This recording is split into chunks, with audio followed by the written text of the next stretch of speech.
Paula Feby, que é uma autora nacional trazida pela Darkside, escreve no prefácio dessa obra que aqui Clive Barker conversa muito sobre narcisismo à sua maneira. Fiquei bem curioso e agradeço muito a Paula, afinal com esse ponto de vista inicial eu consegui ter um certo olhar um pouco mais atento sobre a obra e de fato Clive Barker busca olhar aqui por diversos prismas sobre essa coisa egocêntrica de olhar para si mesmo com certo prazer ou com certa lascívia. Eis então que a gente chega a crítica do quarto volume do Livros de Sangue da Darkside Books. Mas será que valeu a pena? Será que foi tão bom quanto os outros três? Vou contar pra vocês, mas antes eu peço que você se inscreva nesse canal, curta esse vídeo e compartilhe com seus amigos, principalmente aquele amigo que é fã do universo do Barker.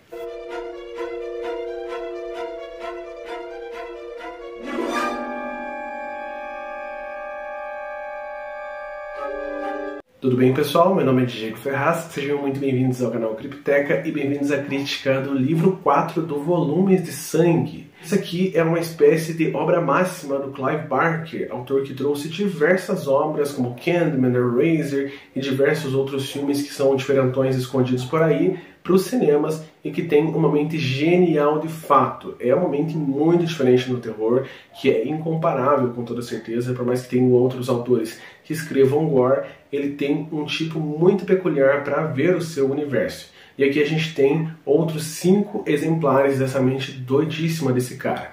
Antes de falar sobre o livro em si, eu falarei sobre a edição da Darkside Books, que como sempre é belíssima, né? Esse livro eu ganhei de um amigo secreto no final do ano, então é um presente incrível, eu já tinha os outros 2 volumes, então com toda certeza ele chegou, é muito bem-vindo à família. Aqui a gente tem alguns detalhes aqui, bonitões mesmo, que deixam a obra mais primorosa. E aqui a gente tem um total de 5 contos do Clive Barker que são muito diferentes por si só. Ó, tem esse detalhe da contracapa. Primeiro eu tenho o conto inicial que é Filho do Celuloide. Conto esse que conta a história de um bandido que está em fuga da polícia e acaba encontrando um lugar bem diferentão para se esconder.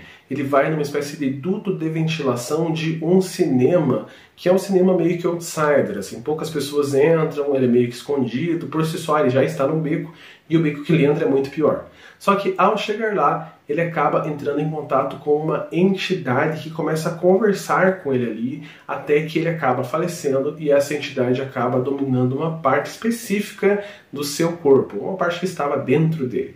Essa entidade então, agora com uma espécie de vida, começa a atacar esse cinema. E como essa entidade estava ali há muito tempo, ela acabava vendo diversos filmes. E o modo que ela se apresenta é como diversos personagens do cinema para atacar as suas vítimas.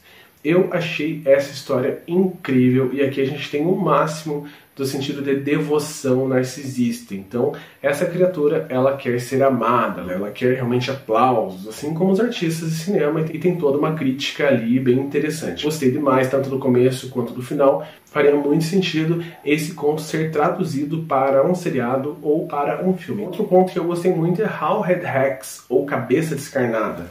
Aqui a gente inicia o conto com o filho de um fazendeiro tentando fazer um buraco em sua propriedade para a retirada de uma grande rocha que está ali meio que atrapalhando o seu caminho. Conforme ele vai mexendo ali, ele percebe que aquela rocha é muito maior do que ele imaginava e de repente essa rocha, quando está quase saindo dali, apresenta-se ser uma espécie de tampa que aprisionava uma criatura maligna. A criatura esta que era um deus antigo, que é o devorador de cabeças. Então a gente vai ver esse demônio, esse ser mitológico, saindo, aterrorizando uma cidade. E aqui nesse conto a gente vai ter cenas extremamente brutais.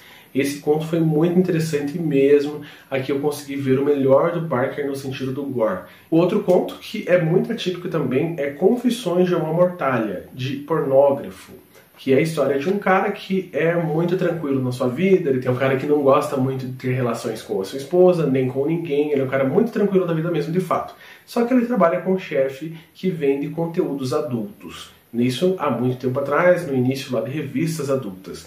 E eis que, em determinado momento, ele é acusado injustamente de ser um pornógrafo, ou seja, alguém que acabava divulgando materiais adultos. eis que a sua vida vira um completo inferno. Eu não vou contar exatamente o que acontece aqui nessa história, ela é bem interessante, não é um dos pontos altos, mas com toda certeza é uma história prazerosa de ser lida. Tem nessa história uma das cenas mais pesadas do livro inteiro, assim, não no sentido que me revirou o estômago, mas que se eu pensasse de fato naquilo acontecendo, é uma cena que mexe com o estômago também, é uma cena que é bem atípica, bem interessante. Caso você já tenha lido esse conto, comenta aí embaixo se você lembra de alguma cena que acabou mexendo com você.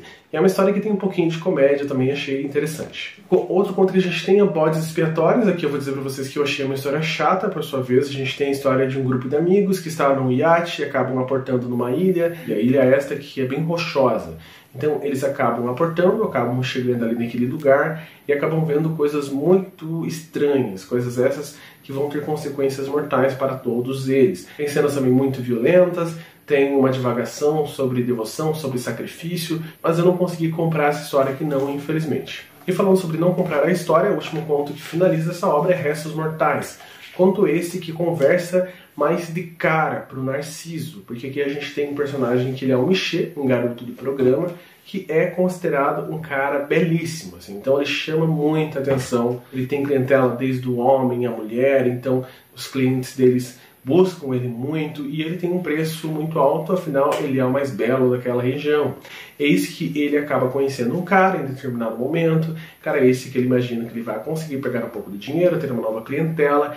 Quando chega ele acaba descobrindo que esse cara, esse senhor, ele é um colecionador de obras antigas. Então ele chega lá e vê diversas coisas, desde quadro, a escultura, a alguns artefatos místicos. E a história de terror começa por aí, afinal depois de sair do apartamento desse cara, depois que acontecem algumas coisas bem estranhas, ele acaba se sentindo perseguido e pessoas ao seu redor acabam morrendo de maneira extremamente brutal. Para sua surpresa, o que acaba matando essas pessoas é uma espécie de copiador dele, um ser em transformação que busca chegar à semelhança desse cara. E ao contrário do que se imagina, ele não fica tão irritado assim. Ele acaba meio que sentindo prazer ao ver a sua própria figura. Por isso que eu falei a vocês que tem tanta referência ao Narciso. É de fato Narciso a ótica de Barker. Temos aqui uma história, mais uma vez brutal, com cenas pesadas, mas uma história que ela é muito rápida, ela não consegue entregar tudo aquilo. Eu acho que o Barker poderia conversar um pouquinho mais sobre a mitologia desse ser, explicar um pouquinho mais quem ele era, de que forma que ele trabalhava, de que forma que ele se transformava, porque para mim, pelo menos, ele ficou meio que insatisfatório. Acredito mais uma vez que essa aqui é outra história que ela vai ser muito bem vista para a produção da TV. Eu não me surpreenderia, por exemplo, se eu visse esse conto num episódio de uma série do Livros de Sangue, porque de fato essa história faz sentido por ali. Só que infelizmente para mim não foi algo que eu comprei. Na história como um todo, aqui não houve nenhuma história que chamou muito a minha atenção, assim como Nas Montanhas das Cidades. Eu achei o livro ok, tem histórias legais, nenhuma história chata, completamente enfadonha, a não ser aquela história da Ilha Rochosa, que eu achei muito demorada para as coisas acontecerem, e quando aconteceu não achei tanta coisa assim, mas de resto são histórias que estão com toda certeza acima de diversos livros e contos. Então Barker continua aqui no meu panteão como um ótimo contista, só que ele não chega à máxima dos outros dois volumes que tinham histórias brilhantes, como a história lá da Lente do Mal, como a história que eu já comentei há pouco das Montanhas das Cidades. Então aqui não chega a ser tão impactante. Não vai ser nenhuma história que eu vou levar para a minha memória, mas eu finalizei a obra com algumas reflexões sobre o egocentrismo, reflexões sobre si mesmo, e para isso funcionou, foi efetivo, reflexões essas inclusive muito funestas. Então estou muito curioso para ver o quarto volume do Livros de Sangue, ter essa coleção completa dos 6 com toda certeza. Espero trazer pelo menos mais uma crítica aí do quarto volume e do quinto volume para vocês esse ano ainda, e conforme for baixando os valores a gente vai comprando para trazer e finalizar aqui. E peço a vocês que caso tenha lido essa obra ou as próximas, comenta para mim se vale a pena, se tá legal, o que eu posso esperar dos próximos volumes, que eu estou muito curioso, com toda certeza.